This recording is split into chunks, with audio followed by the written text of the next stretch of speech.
Welcome back, everyone. This is the FloTrack podcast. Happy Friday. I'm Kevin Sully, joined by Gordon Mack. On today's show, we're going to be previewing the Boston Marathon, which takes place on Monday.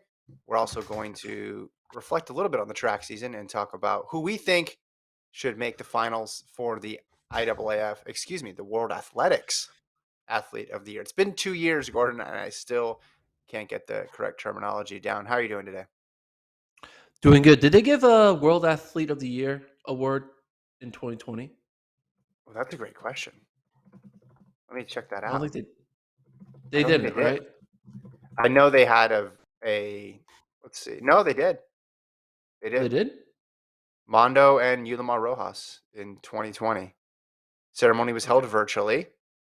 That was the word of 2020. And they got it done, those two. So Okay. both of them might actually get, if they do it in person this year, they might get a return trip to Yeah. the podium, except it will not be a virtual podium. It'll be an actual podium this year because both of them had great 2021s. So yeah, Rojas, Duplantis, the reigning World Athlete of the Year. But we'll dive into that later on. The women's side of things is going to be really fun to discuss because you got 5 women there for 3 finalist spots, as has been the tradition. But then even then, you got to go all the way down to 1, and I don't know how you're going to separate that group. I think all 5 of those women have a claim at it. But let's start first with Boston Marathon race you'll be attending in person. Gordon, how does it feel to know you're just days away from being on the ground in Boston? Oh, thrilled. I leave tomorrow, uh, and I'm excited. I haven't been to a major marathon in a long time. So, um, yeah, I think the last one I've been to was New York City in like 2015 or 16 or something like that. It's been a while. So I haven't really gone to many majors on the ground. I've covered them remotely. So yeah, it's exciting. And also excited to watch JoJo run the marathon. So I'll be there as a fan as well. So be watching 2 separate races, the elite field and then the second wave. So I'm still not counting JoJo out. I just want you to know that. And I want you to tell her that for me. I guess I could just send her a message myself, but I'm not counting her out of that elite field. This is a big elite field. Look at the entries. Look how long you can scroll on the entries through this elite field. Just keep going, going, going, going, going. I mean, JoJo's going to beat somebody on this list. Just straight up, she's going to beat somebody on this list, and we're excited to see that happen. I think yeah, I think we so. should have had her on and had her just call out a random person on this list. That's what someone who had run high 230s, low 240s, who's a very accomplished marathoner. We just should have had JoJo come on and be like, so and so, I'm going to take you down on Monday. Yeah, watch out, Christina Murphy, Jordan Yes, O'Dea. it's Coming for on. you. It's It's on. on. Your PR's from 2013. Bring it. Yeah. Mine's from 2020. 20? Is that her Oh, yeah, PB? 2020? 2020. I mean, Okay. it doesn't All right. count. It's not a real PR. The real one starts this week. The real ones. Okay. So we talked about Chicago on Wednesday's show. So if you're looking for a Chicago preview, check out Wednesday's show because that's going to be on Sunday. So we have back to back. First time we got these 2 majors colliding into each other. We'll start first with the women's race because there's a lot of big American names on the women's side of things in a race, Gordon, that does have a lot of people in that low 220 range, but there's no clear favorite. There's no clear recent superstar. A lot of the PBs are from many years ago. A lot of the folks in there are unproven, or they're folks that are on the tail end of their career. When you look overall at this field, does this look like a field that Americans like Hasay, Linden, and Huddle can run well against? Maybe. I mean, I'm gonna always have this kind of similar take. Is like the marathons are just such a flip of a coin. There's always this chance you could have a situation with weather where all of a sudden the entire field is decimated. You could have situations where everyone is on their A game and it's hard for Americans to keep up with some of the East Africans. Mm-hmm. So for me to predict or project how I think they'll do. It's purely be a made up speculation. But, Yep. some of these women have run their PBs more recently, like in 2020 and 2019. And, I think I'm probably, I think it's always better to kind of expect less and then be surprised at the result, right? So in this situation, Yeah. as an American, I'll probably expect less from the Americans and then be happily surprised if they do find a way to put one or two in the top five. Well, let's look at the field here. Let's look at the competition, and then we'll go through how Linden and Hasay and Huddle potentially will fare. So after scratches, the top seed now is Edna Kiplagat, who's 41 years old. She's solid, right? She's second in 2019 in Boston. She's been great late in her career, but a lot of her major performances are coming from, and her fast times are coming from almost 10 years ago now. Then you have Mari DeBaba, PBs from 2012. She hasn't raced since 2019. Angela Tanui, who was a late ad there, she's someone who might make some noise because her PB came from this year, but it was in Tuscany. Tuscany.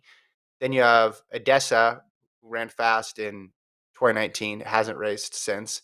Kabede from Ethiopia, third in Tokyo, but this will only be her second world marathon major. It seems like you got the two opposite ends of the spectrum here, and I could go down the list. It's like they have a ton of experience, but it's been a while since they've been relevant or at least been a force in the marathon, or they're really unproven or inexperienced at this stage, which I think bodes well for some folks who I don't know, are somewhere in the middle, right? They've run a couple marathons, they got room, they're experienced with the distance, but they have some room to grow. Maybe they can take advantage on Monday.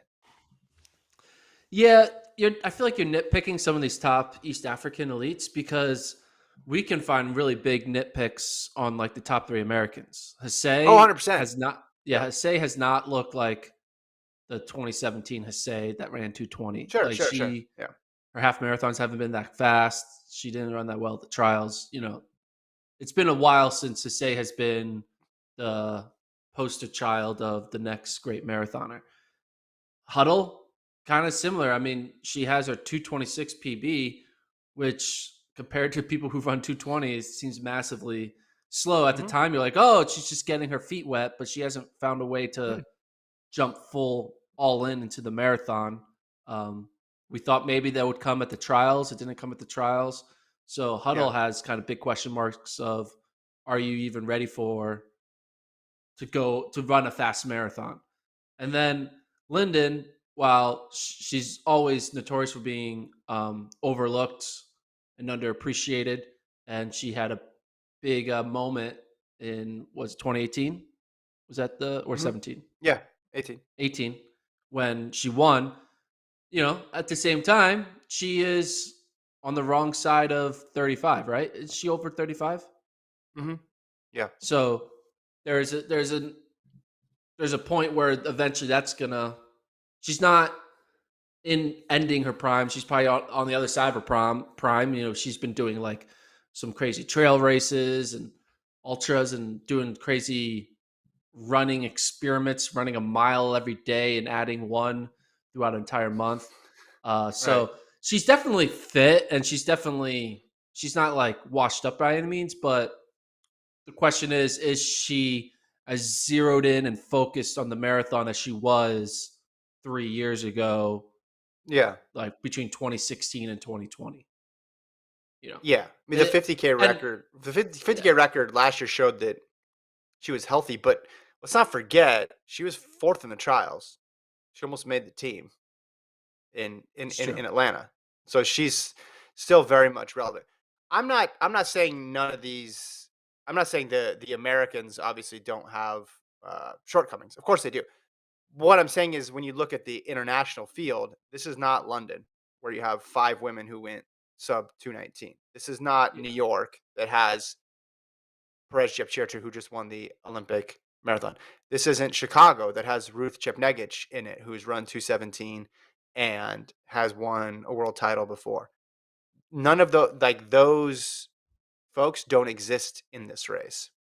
Now, for the Americans, obviously you ran through all the different issues that they have here too. All I'm saying is that if you were to rank the 10 best women's marathoners in the world right now, if you did the Gordon Mack Power Rankings or the FloTrack rankings, you would probably not have anybody in this field in the top 10.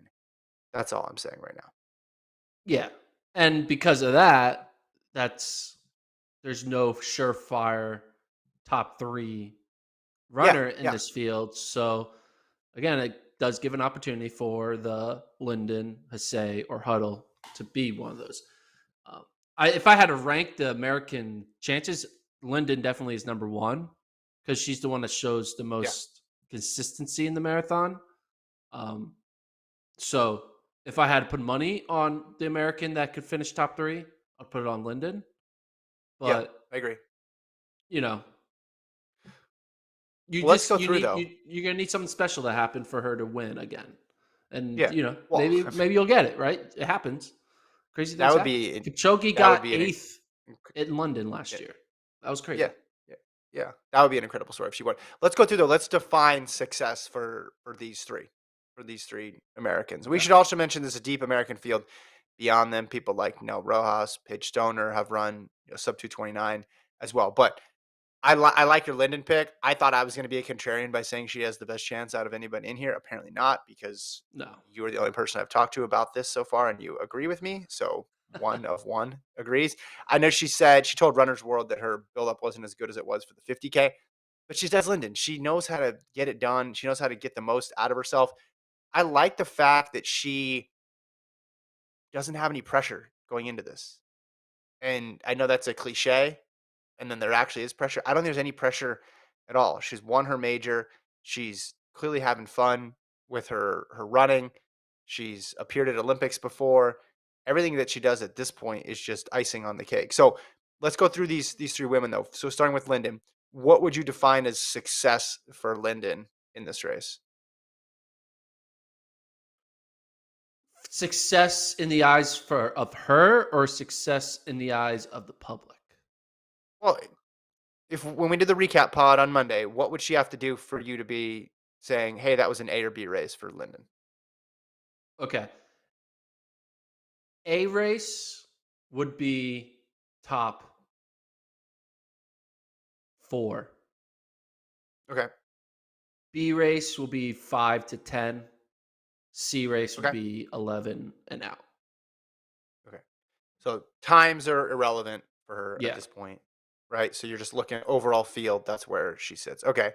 I mean, I think she's eating KitKats in her Twitter picture, so I think she's already on the way to success in my book because it's a delicious, I delicious mean, that is kind chocolate of treat. an awful way to eat a Kit Kat, though. I mean, Oh, you, yeah. you You break eat them up Kit Kats like individually? that? That's why. Hold on.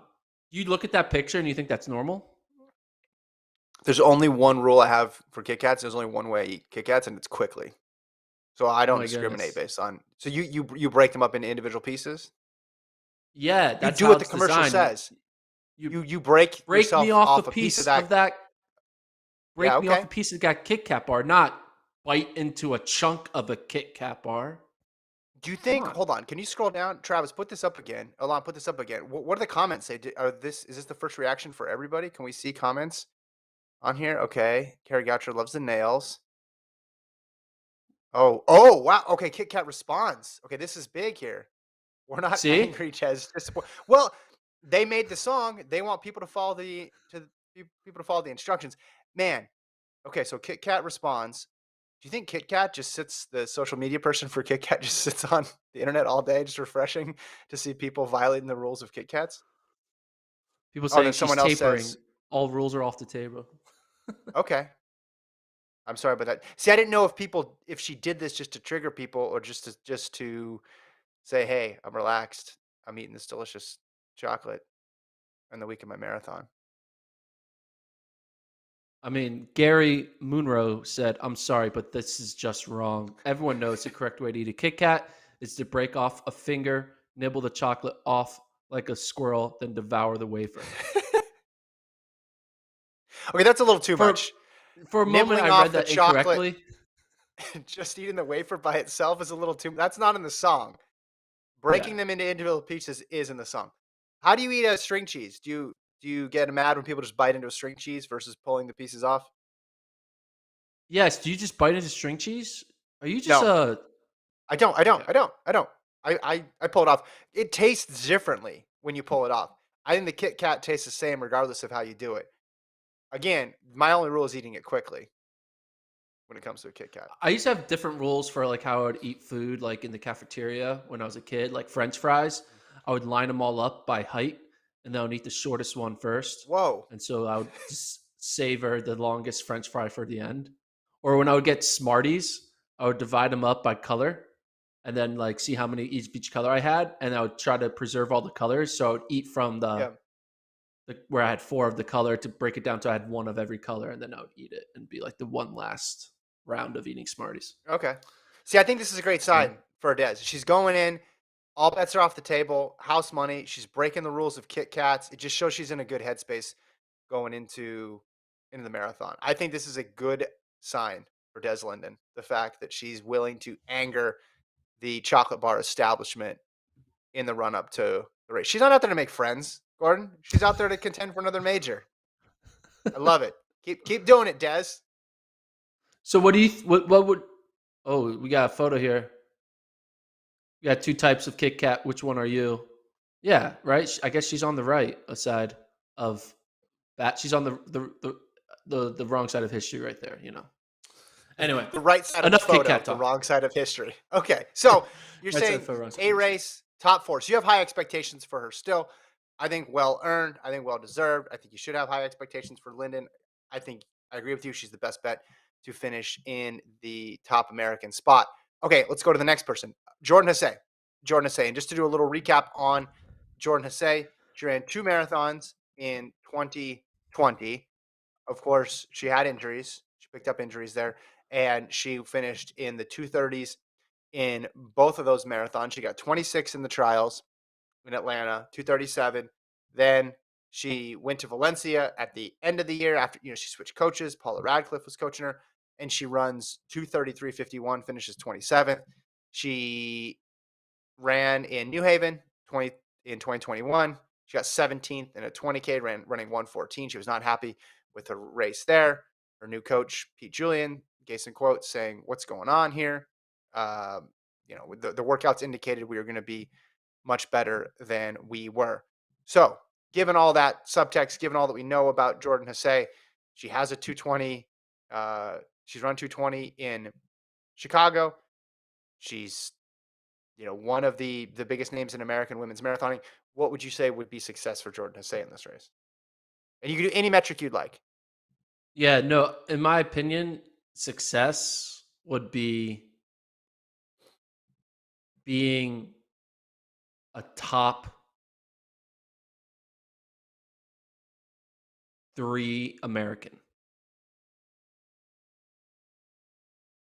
I feel Okay. like I'm like I'm saying like I think she needs to find a way to show that she can get back to being 225 or faster. Like this Yeah. 220 versus 233 are two completely different worlds, right? Hmm. 233 is not I'm not it's like so separate from the Sarah Halls and the Hmm. Des Lindens and the Alfie Tulamics of this world and the Molly Seidels because if you want to be one of the top American marathoners, you need to be a 225 or better. And Yep. 233 is like light years away from that. So what a success for me for her were for her to be able to show that she can get back into that conversation and not just be a participation name because of her legacy of what she did as a younger athlete. I think she needs to kind of prove herself. In my opinion, that would be being a top three American. Like Okay. maybe I even have it. top two American. That's I was going to say top two. I was going to say I Yeah. have three metrics here. Top two American. I think 225 is a good number. I'll even extend it even more. Or if she goes under 226, or if she just finishes in, I'll say top seven overall. I think all those would be signs of success. So if she ends up being the third American, but she still runs fast, I think that's good. That's fine because hey, she can't control what other people do. likewise, if the conditions are just bad, but she's able to be competitive and finish in that top 7 range, you maybe even say you'd want top 5, but after what she's run recently, I think you'd be happy with that. Anything in the top 7 range would be perfectly fine. So, a time goal out there, place goal overall in the race, and also a place goal as the top or one of the top 2 Americans, I think would be a great step in the right direction for her. Because you're right, you're looking at 2:30s and you're looking at what she did in that 20K, and it's far off where she was and what she's capable of doing. So you just got to get something going in the right direction. Don't expect her to be a world beater in this race, though. Yeah. And you have to think like there's got to, we know the talent's there. I mean, we've seen it. It's just not like Yep. she's aged out of the marathon either. Like, so clearly there was something that's just not clicking correctly the Yep. past few years. And you could, chalk it up to pandemic and all that stuff. But she just needs to have like a rust buster of a race where she gets back into the conversation. Maybe this is that Yeah, race. he's solid. She's be solid. Maybe this is her first of 2 rust busters where you have a semi-solid race, then a solid race, and then you're back to, okay, now I can compete, but Hmm. that's what she needs. She just needs to get back on the scene. And that in my mind will be top 2, top 3 American. Back on the scene. That's a headline for you. Yeah, back on the Well, scene. there was a pandemic, obviously, she's dealing with. Everybody was dealing with that. But then she switch coaches, so 3 different coaches over this time period: Salazar, Radcliffe, and now Julian. And then injuries as well. So there was a lot she had to contend with. But she's always seemed like a momentum runner, in that when it's going good, it's going good. When it's not going good, it takes something to get out of that rut. So whatever plan they have devised, I think that the most important thing is just solid race. Just clock something. I mean, I even said 225. I might even extend that up to say 227, 228, or something like that for Yeah, her. 227. Oh, not 228, 227. Yeah, 227. Okay, there it is. There's the metric. All right, last American woman we'll talk about, and then we'll move on to the men. Molly Huddle. What would you say is success for Molly Huddle? Remember, she dropped out of the trials marathon, had injury issues on the track. Her PB kind of irrelevant from London in 2019, 226. This is a different type of race entirely, so I don't think that factors in. Everybody thinks that she's capable of more than that, but this is a faster type of race. Place, time, where are you gauging Huddle's success? Success would be her beating Des Linden. That simple? That's simple. Fair. Fair. I mean, she is the bellwether Yeah, because you know what Linden's going to do. You know exactly what Linden's exactly. going to do. But what I'm if not she worried beats about. Linden but loses to 2 other like lesser Americans? What would you say? Like lesser known Americans? I guess maybe we need to provided Linden runs within 3% of her ability. Linden, she needs to be run Lindeny. If it's a Linden, Lindeny yeah, race, and Huddle beats her, that's good. I like that. You simplified that. You just said, yeah, hey, don't worry about time. Don't worry about anybody else in the field. Just beat Linden, and you'll probably have a good race. Now, if Linden doesn't run well, which rarely happen, but if she goes up there and runs 245, then I'd guess you'd amend your yeah. pick. But Then yeah, for me, yeah, I don't really want to throw a time on it just because I have no idea what Huddle's capable of. But I would think in this field,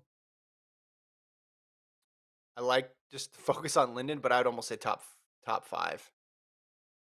Just because you're measuring her against what she's done on the track and what we think she's capable of. So if Huddle finishes 7th in this race, is it really surprising you? No, it's solid. Molly Huddle's a good runner. But I think yeah. getting in that top 5, I think would be a success for her. Okay, let's go to the men. Let's go to the men. What before we go to the men? What do you think Sure. Shalane Flanagan runs?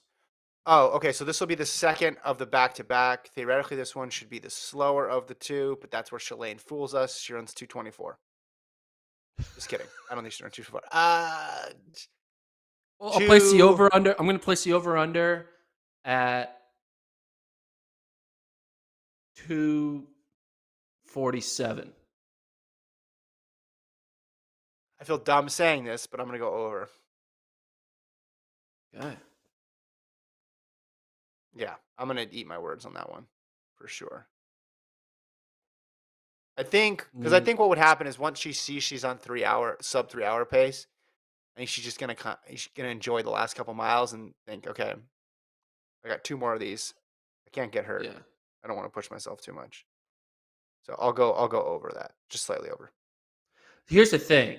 She's already run. She said that she was trying to run sub 3, and she's already done sub 240 both times. Yeah. If she goes on to Chicago and runs 239, she's going to be like, hey, I'm on Yeah. a, I can probably make them all sub 240, and that just is like so much more. So I could see her trying to run sub 240 on the back to back and maybe kind of regret it.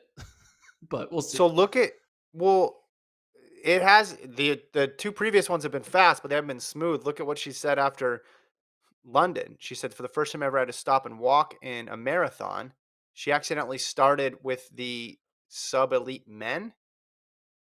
Um, Instead of scroll up a little bit there, she started with the sub elite men instead of wave one, resulting in me getting sucked along to a much faster pace than anticipated. Last 10K, she says, I entered the pain cave. It was brutal. When I set the goal of breaking 3 hours in every marathon, I knew that some days would come delightfully easy and some would be incredibly hard. Yesterday was hard. So, lesson learned there. I remember we were doing the live show and I was checking in on her and there was a lot of projected times of 231. And I thought, oh man, that's crazy. And then it came time for the finish and her result wasn't showing up and she ended up being far back, but still, still a crazy, crazy fast race. So this kind of gives you an insight into how she's approaching this. She's not sitting there staring at her watch, micromanaging every single split and being like, I need to measure my effort here or there. She's just hopping in these races and mm, I'm sure she's judging her effort a bit, but I think she's just getting caught up in the race too, which makes sense because that's how she ran her entire career. Yeah. I just think that she might be a little more strategic um, for this double because it's a 48-hour mission, right? So Yeah. Yeah. All right.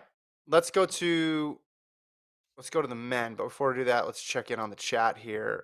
Anthony says, "What the hell is string cheese?" I could go what? grab. Should I grab a string cheese right now from my house? I have one in the other room. No, you can Make it down just here. Google it. That's how they find it. Google. Maybe they're from All right. International or something like that. There we go. String cheese. There's string cheese. Yeah, so it's a tube of cheese, right? And the goal is you pull it apart. It's great for kids for 2 reasons. One, kids love cheese, and two, it takes them forever to eat it. So if you need them to be distracted by eating something for a little bit, you do string cheese and you pull it apart. You can also, if depending on how serious you take it, you can pull it a couple times, right? You pull off one big piece, and then that big piece you can separate into several other pieces. So it's a delicious snack. We always have a 24 pack or so around the house. I got 3 kids. How is this? Did someone help Anthony out? A cylinder. Oh, Catherine says a cylinder of soft cheese that you can pull little strings off. She says it's pretty gross though. I don't recommend. Catherine, you don't like string What? cheese? Man, String this is cheese is crazy. great. Uh, oh, and Josh says they don't have this in Australia. So there, yeah, I guess this is just an American thing. This Us might be Americans. the food I'm most proud of.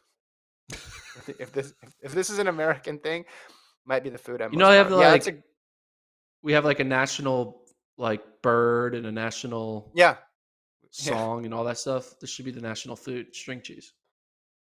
Usually it's mozzarella too, the best types of mozzarella. And so if you just took a big bite out of that instead of pulling it apart, it's gonna taste differently.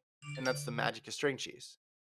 You're incentivized to pull the pieces apart because I think it tastes better. And then you enjoy it more for a longer period of time as well too. If you lived in the okay, so Adam says they have it in the UK. So maybe it's just a US UK type of deal. If you have kids, you got to have string cheese, assuming they like cheese. It's a go-to snack. I've never said, "Hey, do you guys want a string cheese?" And my kids say no. They want multiple. They want them to be bigger. They just want string cheese constantly. So string cheese was invented in Wisconsin in Of course, 1976 by a guy named Frank Baker. of course, of course, it was Oh wait, invented in no, Wisconsin. hold on. Now someone else is taking credit for it. In Uh-oh. Mexico, Controversy. Is this like the lamps, 1880s. the City of Lights, So where the first lamps were? Is this gonna be a Paris thing all over again? there's two different. Oh wait, hold on. Now another one is saying they did it in Central Europe first. So everyone has their own little Yeah, origins yeah. of who got it first. But in America, it was a guy named Frank Baker in 1976. 1976, That's the late. That's bicentennial late. year. It should be Mm-hmm. our it should be our national food. National food. Okay, so Adam says they call them cheese strings in the UK, not string cheese, which makes sense. There's just always a little bit of remix on the way foods in the US and the UK are described, or just words in general. Cheese strings. In I kind of like Australia, that. Cheese. string cheese is sold by Bega Cheese, and it's called Bega Stringers, and it can be sold in a can. Man, Well, according to Josh, they don't have them in Australia. So I'm going to take no, you Josh's gotta word because he check out watches the show. Bega It's sold in a Stringers. can. And sold in a can. BEGA? Mega stringers. BEGA. Bega Stringers. Okay. Anyway, In a this has can. become a string cheese podcast. This looks interesting. I don't know. Can we have someone test these? Josh, if you're still listening and watching, can you demo those Bega cheese stringers and let me know? Yeah, look this I up. Look it mean, up. Show okay. that. Bega Stringers. But how is it in a can? I don't get it. I don't know. Sometimes they sell it in a can. Not this one, at least. Interesting. This is in a pack. Okay. We ready to talk about the men? Yeah. Okay. Because I can talk about string and then we'll cheese go, and then we'll talk about more cheese. I love cheese. Yeah, Cheese we'll is go. great. We're What's gonna your bet? alternate. We're Oh, gonna go. top. What's your Mount Rushmore of cheeses?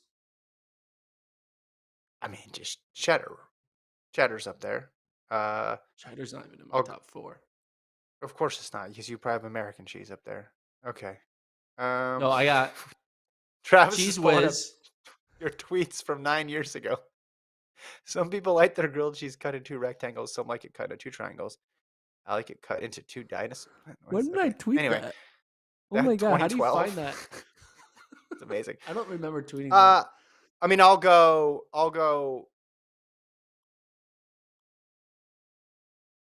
mozzarella, cheddar, provolone, and then I'll go. I don't like. I like brie is really good on crackers, so I'll probably go brie. I'm not a big blue I'm cheese going guy. with Parmesan. I got to go with Cheese Whiz. I got to go with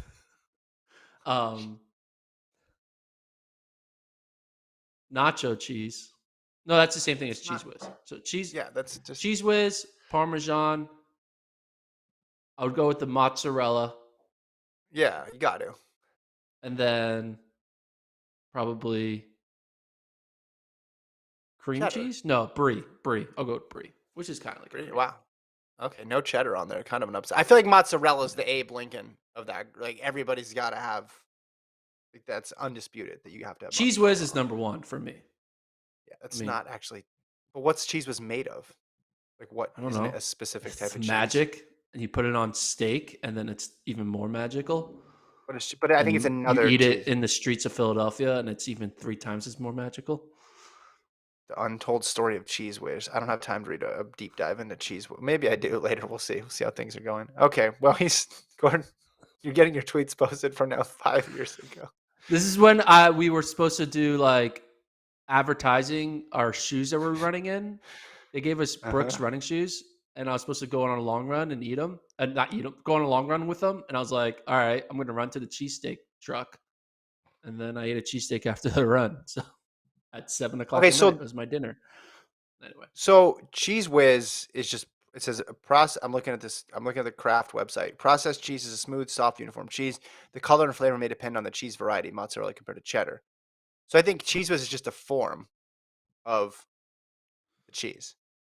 So I think you can think about this. Cheese Whiz is not a form; it's a lifestyle. Okay. Anyway, it's a Men's Field Boston Marathon.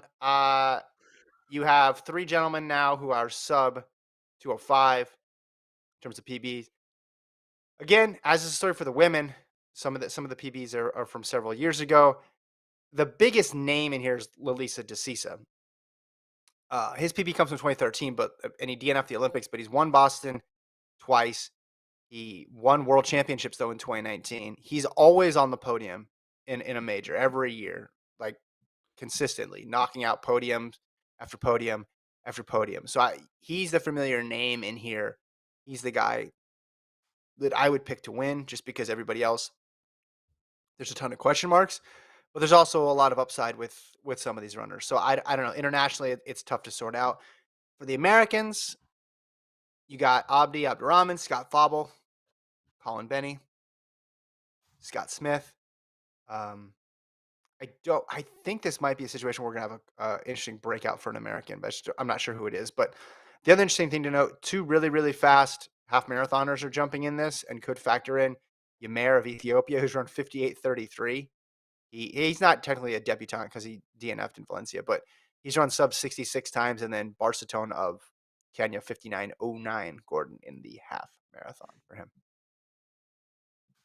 Yeah, I mean 58:33 half marathon is pretty damn quick. So he's probably going to be in the mix for a top 5 potentially. But yeah, I mean, looking at this field, it's kind of, I feel like very different from the women in that from American perspective, where the women, you had kind of like these 3 names. You thought maybe one of them is going to have a great race and finish in the top 7. Here, Yeah. you just have a bunch of 209, 210, 211 guys. And you most likely, we're going to have, I think there's a good chance that the top American will be a storyline, because it's going to be an American that we did not expect to beat the top American. If it's Scott Fauble or Abdirahman, then it's an expected top American. But if it's anyone else, everyone's going to be like, whoa, all right, Yeah. Colin Benny, top American. Whoa, Matt McDonald. Oh, ooh, interesting. Reed Buchanan. Oh, Yeah. wow, Parker Stinson, top American. You know, like there's just going to be that, whoa, Germa Machezo, debut marathon, top American. They're just, I feel like there's going to be a headline breakout top American star from this men's race. I like Benny. I think this will be interesting because this is the first one since the marathon project, first marathon, 209:38. So you want to see, hey, does this guy have staying power? The honor of second best American men's marathoner is just wide open. It's just right for the taking. Anybody who wants it can grab it. So go get it in this Boston Marathon. Just as there's a bunch of, on the American side, right? 209, 210, 211 is internationally, it's the same thing, just the times are a little bit faster. You just have a ton of 204 through 207. So could one of these guys break out or get their old form? Someone like Jeffrey Karui, who's won Boston before? Maybe. But again, like with the women, I think if you ranked the top 10 marathoners in the world right now, you might put DeCisa on that list just based on his history and just his ability every year to get at least one podium finish in a major. But past that, I don't think you'd have anybody else on this list. Doesn't mean somebody can't join that group in Boston, but there's nobody that the field is going to be deferring to or keying off of as, oh, this guy's the favorite. Yeah. Yeah, I mean, All right. I'm trying to figure out who.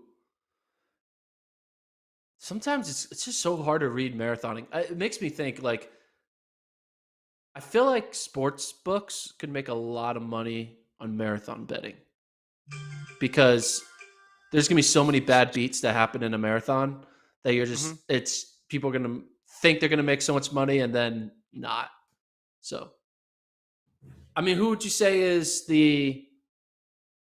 Do you think there's any minus money here? No, not in any, not on the No, men no, or no, no, women no, no, side, no, right? Yeah, no. Yeah. Even in a somewhat more lopsided marathon, it'd be tough to get minus money just because there's just such a high possibility of a DNF or something going wrong. yeah, I think that on the men's side, it's really an obvious statement, but I think the top 3 guys would be the favorites: DeCisa, for Hanu and Mengstu, Desisa, because of how consistent he's been. Or Hanu's been solid for a bit now, and Mengstu has the best PB. So you think, okay, those three guys, and then nobody else has this compelling case. It's not as if, oh yeah, that guy's run 206, but they're a machine in championship style marathons, and they're gonna eat up this Boston course. Half marathon guys are interesting. I could also see them DNFing because Boston is tough, and it's a tough, especially if you DNF Valencia. This is going to be a challenge. But hey, if you run 58:33, running 205 pace is going to seem pretty manageable. 206 pace is going to seem pretty manageable. But okay, here's a I'm question with for you. on the breakout American star, though. I think that could happen for sure. What place does the top American on the men's side need to finish for us to kind of put like more like for us to like consider, whoa, that you're not just like a top American, you're showing yourself. Like what does a top American need to run here for them to get respect on an international level? Because right now the international level doesn't even notice 208, 209, 210 runners.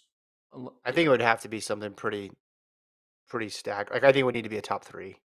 Top three, yeah, it would be third, right? If an American You'd finishes fifth, you're gonna be like, oh, okay, whatever.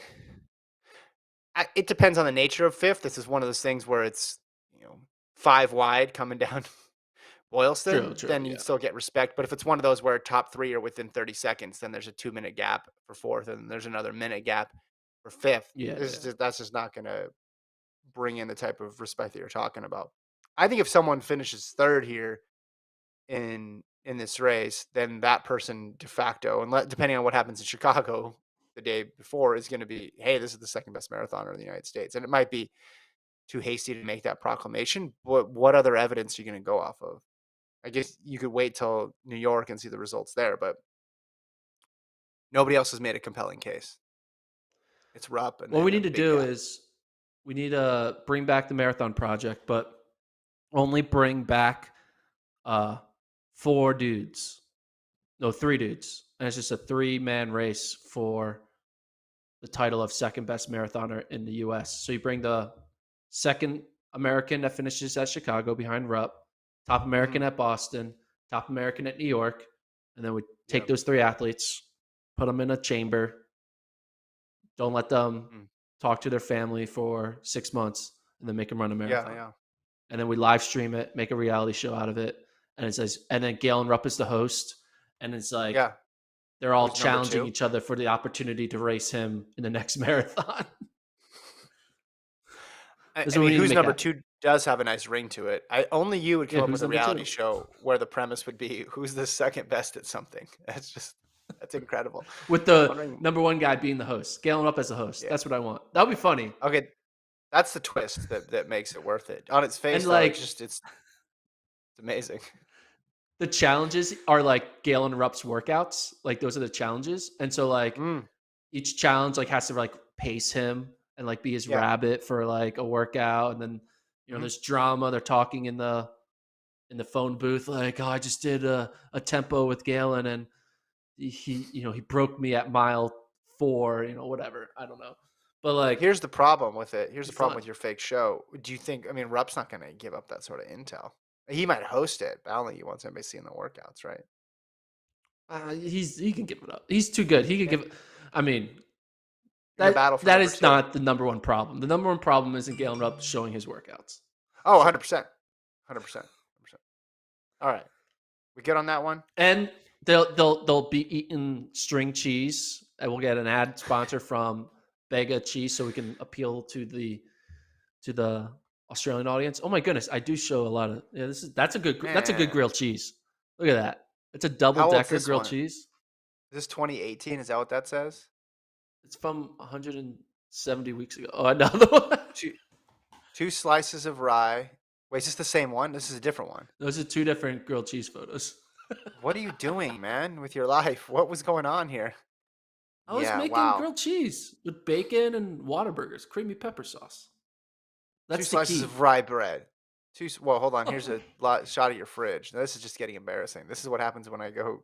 What was your hashtag still a kid thing? Were you trying to get that going or something out there? Where are you finding all of these? Oh my god! Yeah, that's what This I is eat for great. that's my Thanksgiving meal. I Really? don't really like You like Thanksgiving. olives? Well, Okay, where are that's you weird. finding all of these? Cheese Oh whiz. my This is what god, happens when I'm allowed to this is grocery shop. embarrassing. A lot of the same sort of conceits on these jokes. This is what I'm allowed to do, and this is what I do, guys. Look at Uh my friend Malia. You really do eat like an 8-year-old wishes they could. Yeah, look do at that. you That's good. do you regret not putting Eating hashtag healthy. still a kid on all these posts? Well, that's just making a joke about eating healthy. You know. Yeah. Oh, here's Okay. another one. That Oh, was this one of is my first Torchy's. posts. Oh, That was the cheesy gordita. That's one one like. like. Who It liked was it? in Who liked it? 2012. No one was liking Instagram in 2012. Come on. One Who like. liked Who it? liked it? Andy Wynn. Do you I know don't Andy know. Wynn? No, I don't know who that No. is, Okay. but thank you for the like. Hashtag taste buds over loaf. Do you mean to say overload? That's tremendous. Yeah, I think I Overloaf. meant to say overload. Man, Taste buds even overload. at the beginning, you were flubbing the I mean, spelling. this is an old one. This is an old Instagram because of the filter. Like when everyone thought that these filters Yeah. were cool, like the Yeah. super rustic ones, and then you realize no one cares about those filters anymore. Yeah. Taco That's Bell like, engineering creating the cheesy gordita Doritos crunch. Just as you were just doing yeah. some corporate marketing there. Well, because it's a Just it's a cheesy gordita crunch, but then I took a Doritos taco filter. and replaced it. I think I was trying to get like a shout out from Taco Bell, but they didn't shout me out. Yeah. You tried to get involved in their taste buds overloaf campaign, but for some reason they didn't respond. I'm just surprised that Travis was able to deep dive my social feeds. That's You're the the only only one. person. I didn't. Is the F and the D are right next to each other on the keyboard, It so is. I You have didn't I have an proofread. excuse. You know I who just didn't didn't proofread. care? You know who didn't care about the typo? Andy Wynn, Andy because he win. liked that Yeah, thing. Andy win. He said, "You know what? I'm on Instagram. It's my first time. What sort of offerings are out there? Let me search some hashtags. What about Taste taste buds buds over?" overload. Oh my god. Uh, Adam says we should change the name of the pod to the Cheese Track Podcast. Josh has on his Mount Rushmore cheeses Jarlsberg halloumi. Halloumi's great, man. You can grill it. You can have that as a whole meal. It's so good. I'm recently onto the Halloumi. halloumi Never heard thing. of that Yeah, cheese. it's really good. It's a grilling cheese. Parmesan and cheddar. Those are his ones. Okay, so let's talk about athlete of the year. Athlete of the year. They haven't announced who the finalists are, but I wanted to start the discussion. To me, it comes down on the women's side of things. We'll start there. 5 women have a really good case, and 4 of them are at the top of those rankings that we talked about before. Elaine Thompson-Herah, Safan Hassan, Faith Kipyegon, Yulimar Rojas. I think you need to put Sydney in there, even though her performances didn't translate to a high award athletics ranking. We're not going to go down that path again. We already covered that on the previous pods. But I think it's those 5. Do you think there's anybody outside of those 5 that would be in the short list for the finalists, Gordon? No. I mean, Okay. American bias will be like, it's a thing, Mo, but when you really look at it, what a thing Mo did was incredible on the US stage, not Mhm. as incredible on the world stage. Obviously, she won the Olympics, so that's an incredible feat on the world stage. But her dominance was at the Yeah. NCAA level and the US level. It wasn't at the international level for the entire year. So I think Mo Yeah. basically is like, all right, I'll win it next year. Like I think Yeah. I would argue that I think Mo is the front runner for 2022 Athlete of the Year, in my Okay. opinion. Well, we're talking 21 here. So these are the Yeah. 5. So let's go the case for each of these women. So we'll start first with Sydney McLaughlin, and we'll do pros and cons here. So the case for Sydney McLaughlin is pretty clear. Broke the world record twice, and she beat the next 2 best in history at the Olympics.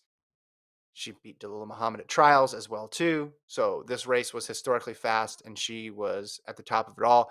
She didn't just, she smashed this record. She brought it all the way down to 51:46, just a staggering time there. So obviously we know the pros, the cons. You can see it there. We can throw up her season here. She only ran 3 400-meter hurdle finals all year. Okay. She ran some high hurdles, which I would consider that as part of the consideration because other people get their second event considered. But those were all just preparation races for 400-meter hurdles. It wasn't as if she was running a 12.3 out there every time. So really, we're focusing on these 400-meter hurdle performances, and we're going to get into this debate, quality versus quantity here. McLaughlin, the con here is, didn't run that much at the 400-meter hurdles this year. Yeah. And I think that's going to be a big reason why she won't be selected because she didn't do any she just didn't compete consistently as a like track and field. She decided the only thing that matters is making the Olympic team and winning the Olympics, and Mhm. I will manipulate my season whatever way I need to, so I just check those two boxes: make the Yeah, team, win the Olympics. And so in her mind, she went 2 for 2. But yeah, when it yeah, comes to world athletics, it's yeah, not about doing 2 for 2. It's about competing on the circuit, going and doing this, winning multiple times, not just winning one race at the end of the year. yeah. So uh, Yes. I think because of that, World Athletics doesn't want to set a precedent where you become an all-time great. You're considered the best in the world when you didn't really compete often, Listen, with the she exception of being a set her. marathoner because they can only compete twice. So Yeah, you're right though. She set her season up. I want to smash the world record. I want to win gold.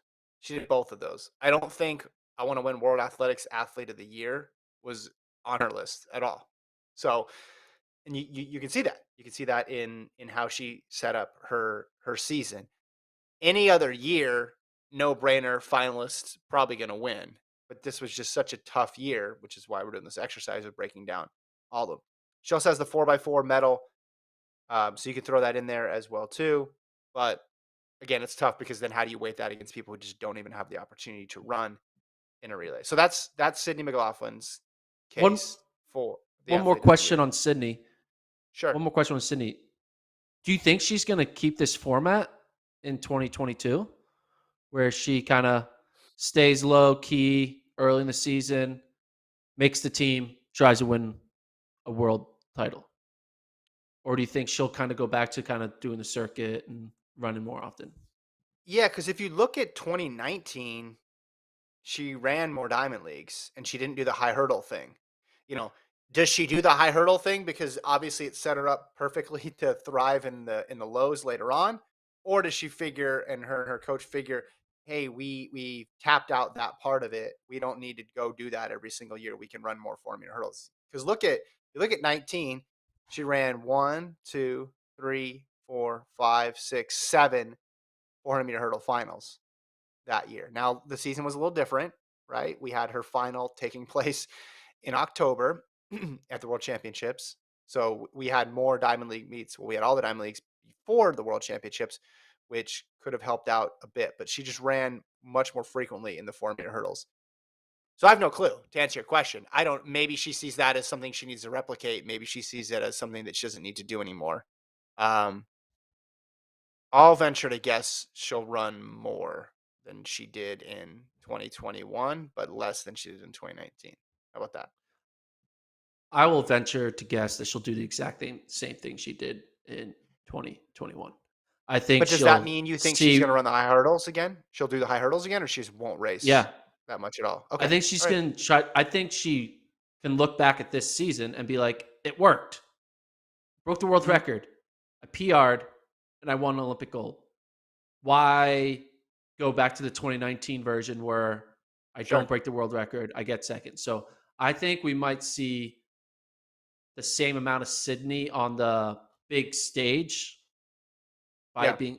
I don't mean it that way. I think we're going to see still a limited Sydney McLaughlin on the big stage at the 400-meter hurdles because she's just going to be like, check the two boxes, make the Mhm. team, win, you know, win worlds. I could see her like not even like leaving the Western time zone. Mhm.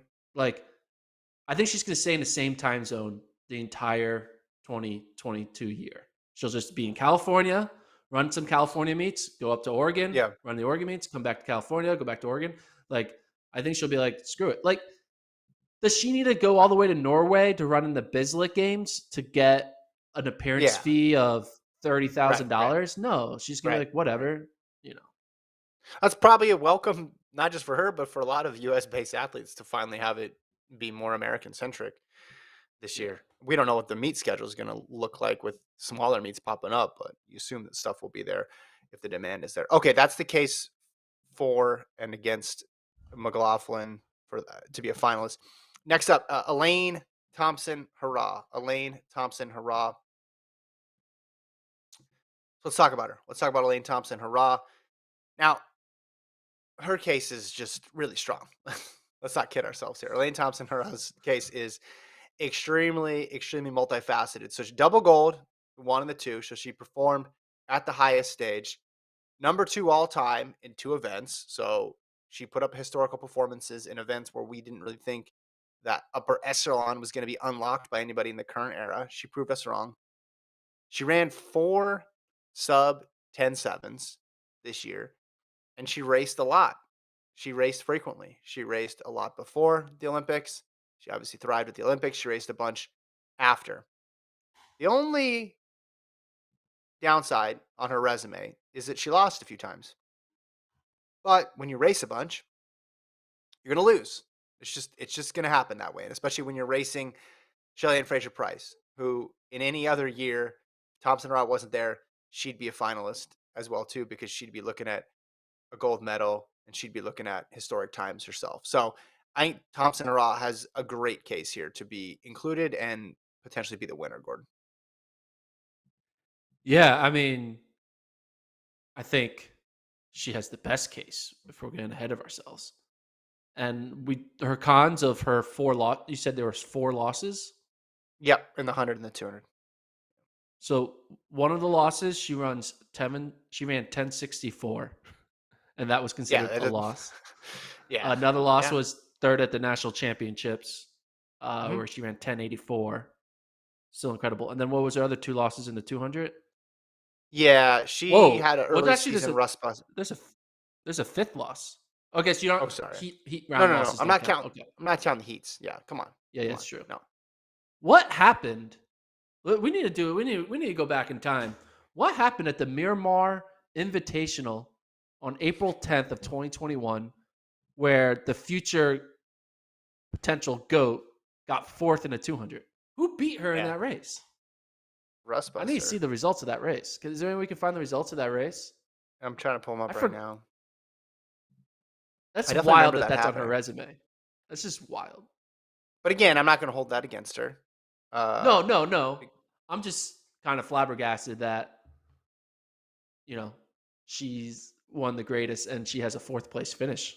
I mean, clearly she wasn't trying, right? You don't get, she's not So the, she yeah. was. So it went Prandini, Brittany Brown, Candace Hill, Thompson Hurrah in that 200, Prandini, and they had Brittany Brown, Candace Hill beat. ran by 1/100th.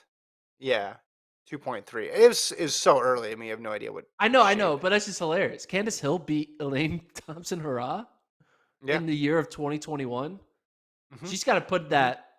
She needs to print out those results, frame it, and put it in her on her dining room table and show everyone. Yeah, you see that? That's me beating Elaine Thompson Hurrah.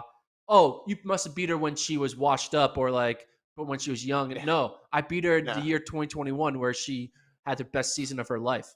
That's right. Yeah. I beat her. Like, man, congrats to Brittany Brown, Prandini, and Candace Hill. I thought the only people who beat her were the 2 Jamaicans, but that's Yeah. hilarious.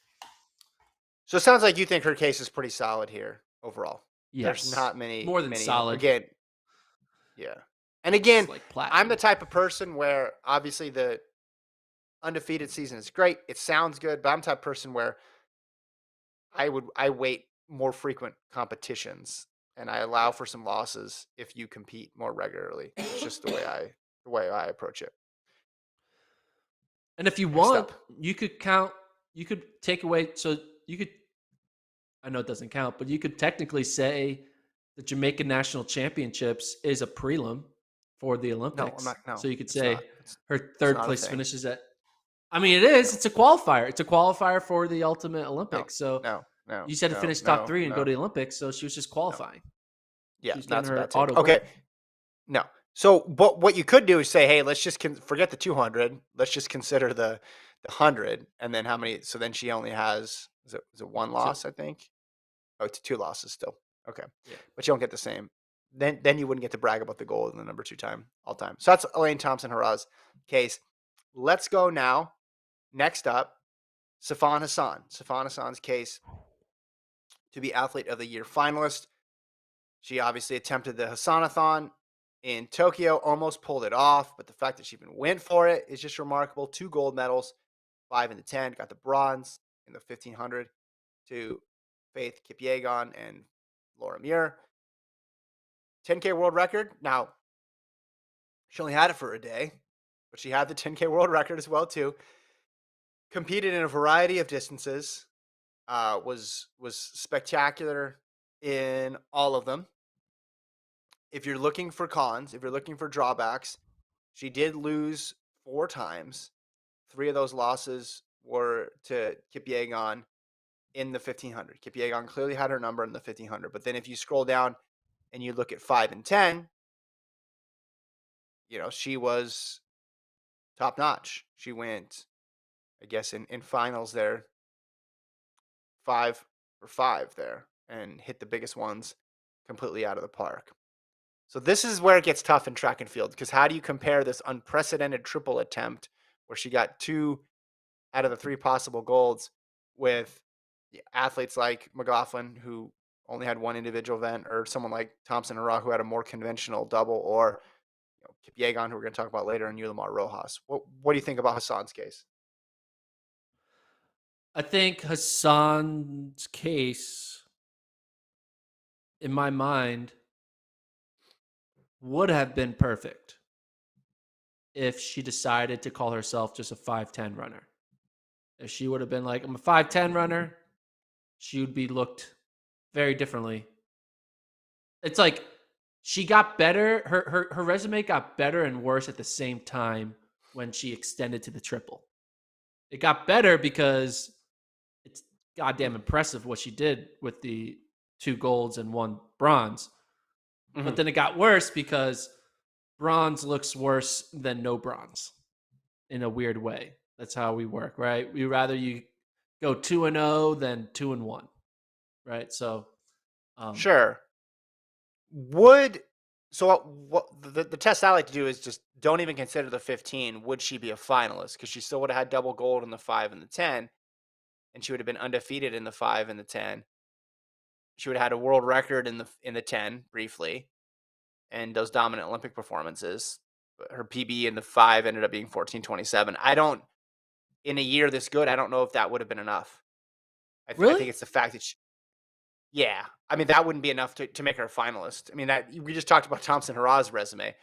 I think what puts her over the top is the 15. Now, in this alternate scenario, if she's not running the 15, she's probably running more 5s at these Diamond League races and then racking up more impressive performances. But I mean, the 15s were nuts. I mean, 353, 353, then the bronze in 355.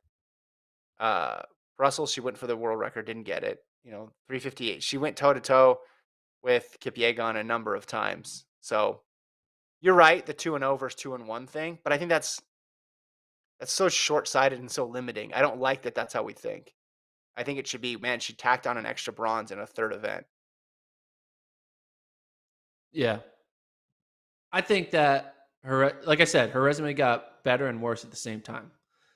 Better Mhm. because it's more impressive to get that third in the 15, but worse because are you going to say the athlete of the year was only third place in an Olympic final? It just, it's hard to do that, right? But you could flip it around and say athlete of the year was third best in the world in her third best event. How many other people can say that? Literally nobody. Nobody. Yeah. That's a historic thing. That's a historic thing that she went for. And again, if you subbed out those 1500 races and put in more 5s and 10s, maybe she would have been able to build a resume that was maybe she would have gotten the 10K world record back. Maybe she would have had another run at the 5K world record and would be a different scenario. But I just have a hard time excluding her from the final 3 because she went for it. She went for it. She got 2 of the 3 and just fully demonstrated the range. She got a win on Kipyegon this year. I mean, Kipyegon clearly the better 1,500-meter runner, but she got a win off of her this year. It's got to count for something, Yeah. right? No, it does count. I personally would still put her in the top 3, Yeah. even with the third place. But I'm just saying the way people look at resumes, they would rather see less Mhm. perfect than more imperfect. Even though sometimes being more imperfect is actually better than being less perfect. That's a t-shirt selection. If That's a yeah, that's a good t-shirt selection. Be more imperfect and less perfect. if Thompson Hurrah jumped in the quarter too, and it was possible, and she got third to Miller Weibo and Paulino and got bronze, I think we'd only see that as a net gain and just an absurd display of range. I think that's how I would look at it. Now you could say, all right, she did it. Yes. Thompson Hurrah's 1 and 2 were better than Sifan Hassan's 5 and 10. I get that just from a Mark's perspective, at least in the 5, the 10, she is now number 2 all time, just like Thompson Hurrah is. But just adding that extra event to me is just the ultimate show of strength, ultimate power move. I mean, if she pulled it off, this conversation would be really short. We'd say she's the athlete of the year. Sorry, everybody else. You picked the wrong year to be good. All right, if she did pull it off, what would Elaine Thompson Hurrah had to have done in the 1 and 2 to trump it, break the world record? Yeah, but even then, I don't think it would have been enough. So you would take the triple gold over if she Yeah, broke the world record in the 1 and the 2. yeah, I would. I would. We're Wow. talking about 15, 5, 10. It's just preposterous. Yeah. I think we're downplaying how impressive it was because it was bronze and she wasn't that. At the end of the day, she wasn't that close. It's not like she took Kipyegon to the line, but Yeah. we were really close to seeing something just completely out of this world and something that's just That's not going true. to be replicated. You could say, all right, Thompson Hurrah runs 10:48 again, completely eye popping, nuts. I didn't think it was possible. I didn't think that in my lifetime I'd see someone go that quick. But then you could also say, well, she did it. Fraser Price not too far behind. She can match that. Who's matching a 15:5:10 right now? It's just like the Yeah. person doesn't That's exist. true. Doesn't exist. All right, let's stick on the Point. distance side though. Let's go to Kipyegon now. Focused really heavily on the 15 and the mile. She went 6-1 in the 1500. Her only loss was to Sifan Hassan. 4 times she was sub 354. Gordon. She got the number 4 mark of all time this year. So marks, high quality performances all around. Everything she ran was sensational. She beat Hassan, who we just talked about, one of the greats. Her mark of 351.07, as I mentioned, an all time performance. Drawbacks, if you're going to pick one, I guess you'd say she only raced 8 times total across every single event. So that includes it was 1 800, and then the rest were all 1500s. So, and I'm just including finals there for the Olympics. So everything she ran was quality, but didn't race. I wouldn't say she didn't race a ton, but she also didn't race um, that infrequently as well too. So just a great season. Again, any other year, this would probably be enough. Yeah. I think this is like the gold standard of athlete of the year is having a season like Kipyegon. And I think basically the sport has just grown and gotten so incredible in multiple aspects that the gold standard now isn't enough.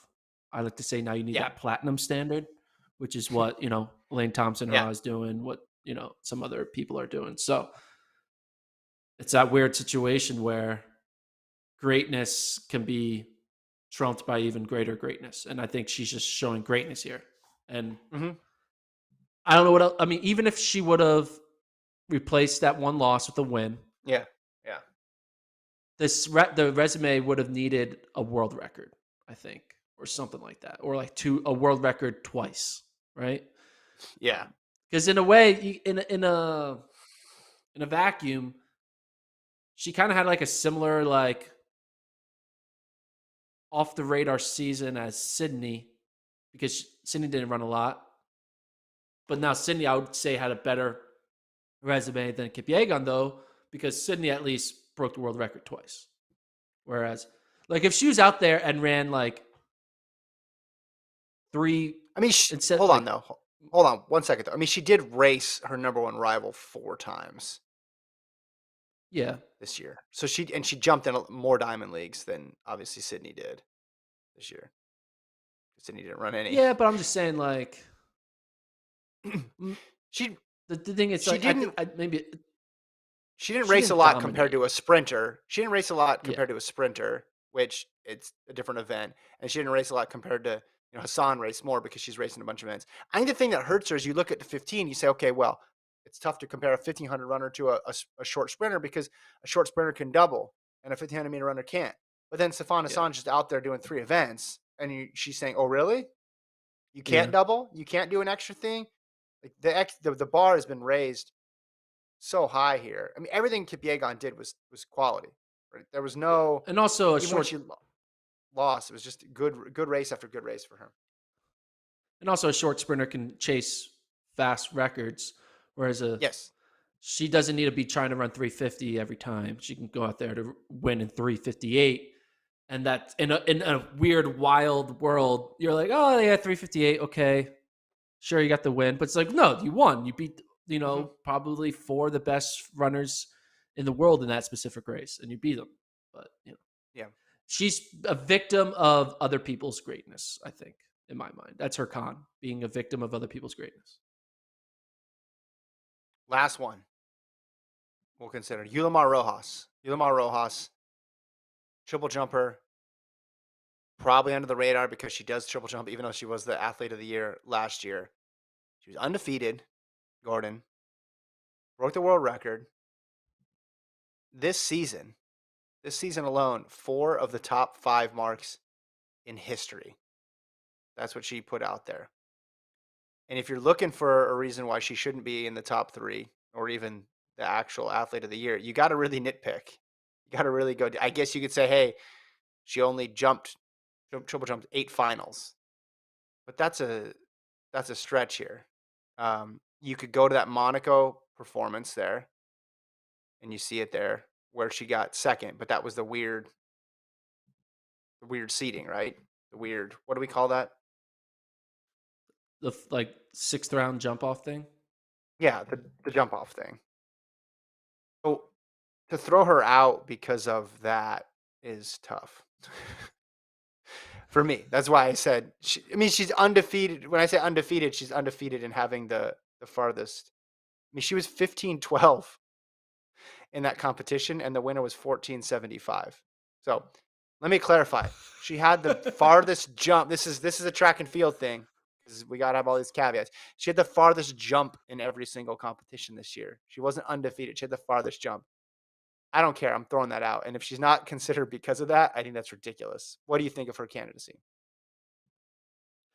Yeah, I think she is definitely, in my mind, going to be. I think she'll be selected for top 3. I think what is going to prevent her from winning would be because she won last year. I think But let's they're ignore gonna just that. be like, This is us. This is us picking. okay, Don't get into like what you think they're gonna do. Because if you do that, then you're like, well, they're gonna try to have event group representation. They're gonna try to have geographic representation. But let's just well, they do try to do pick. that when they get down to the I top know, but I 10. don't. They try to But this is spread it our out. list of who is gonna go to Monaco, Okay, not theirs. But I agree with you. I agree. Which that's why it's like, okay, they're obviously gonna have a sprinter. So it's like Thompson Hurrah obviously is gonna be in there. But I mean, do you think she deserves top 3? Rojas? I say yeah. I think so. Yeah. I think the one thing that makes a great jumper is consistency, and you don't have like a one-off incredible mark. And she turned her baseline into like an all-time baseline that will never be a baseline again. Like, Hmm. you look at that, and you have to go. How many? Like, bring up the. There's got to be a stat somewhere about this. About what? Go to all. I'm going to look it up. All-time athletics, women, triple jump. Travis, you know how to get Yeah, to there? I'm telling you, it's four. I'm looking at it right now. Four of the top Yeah. five. But She's got even if in you go 20. beyond that, it's like, Yeah, yeah, well, then you're getting into some of her 2019 and previous jumps, but just 2021, 1567. She jumped to 1552 in Lausanne, which was a legal jump, but there was a better jump that was wind aided. 1548 and 1543. So, yeah, I mean, she, you could she has four go. to top five, but then she also has the 29. She also has a 36, and she has a 47 that were all done. Like her entire season was top 50 with a Yeah. majority of it being top five. It's just Well, yeah. okay, so also that list doesn't include the en route jumps. So she's also got a 1542 and a 1541 and a 1531 that were all win legal this year too. Yeah. That don't get listed on there. So, yeah, four of the top five is misleading in just how dominant she is. Listen, I didn't think before we did this exercise going in that I was going to put her in the top three. I'm putting her in the top three. I'm 100% putting her in the top three because if you're not going to put somebody who dominates the all-time list that much in the top three, then what are you doing? Like, why are you having an Athlete of the Year award? Why do we keep statistics if you're not Yeah. going to put someone who puts that out there? I mean, look at that. It's ridiculous how good she was in 2021. Yeah. Again, the Monaco That's why I thing, I'm not think holding it against her. And it because if you change the rules for a Diamond League, but it's not the same rule for the Olympics or World Championships, I'm going to revert to the regular rules and say she jumped 30 centimeters farther than second place. I'm putting Rojas. She gets a ticket. yeah. So I agree with you. If I had to pick my three, I'll Yeah. say my three. My three will be Elaine Thompson, Hurrah, Rojas, and I would put Stefanis on. Those would be my three. I would love to argue with you. Seems like we should argue about this after that long exercise. Maybe it's because we had such a detailed description and we're able to hash this out. I agree. And I mean, the one that people would push back the most against would be McLaughlin because she breaks the world record twice. In any other year, as I mentioned, that would be enough to win it. But just the volume of quality athletes this year was just so high. It's like leaving somebody off is just really, really difficult. But I think Thompson, Hara, Hassan, and Rojas have the three best cases here. I I could would see argue. someone Yeah. argue. I could see someone arguing Hassan versus McLaughlin for that final spot. But I just think Thompson, Hara, and Rojas have to be there. Yeah. I was about to bring that up. If Sydney ran like 4 Diamond Leagues to kind of bolster her resume, like win the Diamond League final and just Mm-hmm, like be more present on the circuit, I would mm-hmm. and have the same type of resume, like still run quick and all that stuff, I would put her over Hassan. So Hassan wins the tiebreaker because the triple is more impressive, in my opinion, than 2 world records, which is kind of crazy that I'm saying that, but you know, Yeah. this is why. Well, and as I said before, the the triple broke people's excuses and made it so you can't really be in a running event and say, I can't double. Now, if you're a javelin thrower, I still feel bad for you because I don't like Sifanasan tripling didn't show that a javelin thrower could then just hop in the discus and get a medal. But I think what Sifanasan did was say, hey, 400-meter hurdles, 400, you could do that double. The schedule may not agree, but hey, figure it out. 400, 200, you could do that. 815, 15.5, steeple 5, as long as they're not directly on top of each other. And listen, she didn't have a perfect schedule for this. She had to double on some days. She took away most of the excuses, Gordon, for Yeah. why people can't double. And it's not that I expected people to change in midstream and be like, "Ooh, Sifana Sun's doing this thing. Now I should do it." But it just made it just broadened the horizon of what is possible.